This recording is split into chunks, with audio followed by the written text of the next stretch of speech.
धर्म क्षेत्र शब्द सार्थक है क्योंकि कुरुक्षेत्र के युद्ध स्थल में अर्जुन के पक्ष में श्री भगवान स्वयं उपस्थित थे। कौरवों का पिता धृतराष्ट्र अपने पुत्रों की विजय की संभावना के विषय में अत्यधिक संगठित था। अतः इसी स्नेह के कारण उसे अपने सविच से पूछा, उन्होंने क्या किया। वह आश्वस्त था कि अपने पुत्र तथा उसके छोटे भाई पांडु के पुत्र कुरुक्षेत्र की युद्ध भूमि के निर्णात्मक संग्राम के लिए एकत्र हुए हैं। फिर भी उसकी जिज्ञासा सार्थक है।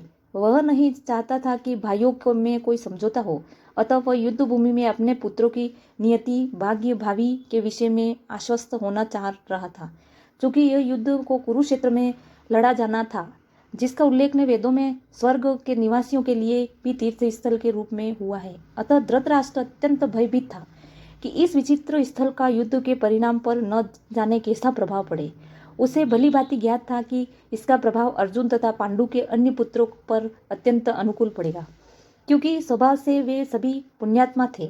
संजय श्रीवास का शिष्य था, अतः उनकी कृपा से संजय धृतराष्ट्र के कक्ष में बैठे बैठे कुरुक्षेत्र युद्ध स्थल का दर्शन कर सकता था। इसीलिए धृतराष्ट्र ने उससे युद्ध स्थल की स्थिति के विषय में पूछा। पांडव तथा धृतराष्ट्र के पुत्र दोनों ही एक ही वंश के संबंधित हैं, किंतु यहाँ पर धृतराष्ट्र के वाक्य से उन्हें मनोभाव प्रकट होते हैं। उनके जानबूझकर अपने पुत्रों को कुरु कहा और पांडु के पुत्र को वंश के उत्तराधिकारी से विलीन कर दिया। इस तरह पांडु के पुत्रों अर्थात अपने भतीजों के साथ धृतराष्ट्र की विशिष्ट मन स्थिति समझी जा सकती है। जिस प्रकार धान में खेत के अवांछित पौधे को उखाड़ दिया जाता है, उसी प्रकार इस कथा के आरंभ से ऐसी आशा की जाती है कि जहाँ धर्म के पिता श्री कृष्ण उपस्थित हो, वहाँ कुरुक्षेत्र रूपी खेत में दुर्योधन आदि धृतराष्ट्र के पुत्र रूपी अवांछित पौधों को समूल नष्ट करके युधिष्ठिर आदि नितांत धार्मिक पुरुषों की स्थापना की जाएगी।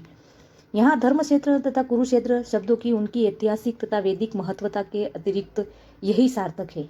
जय श्री कृष्ण।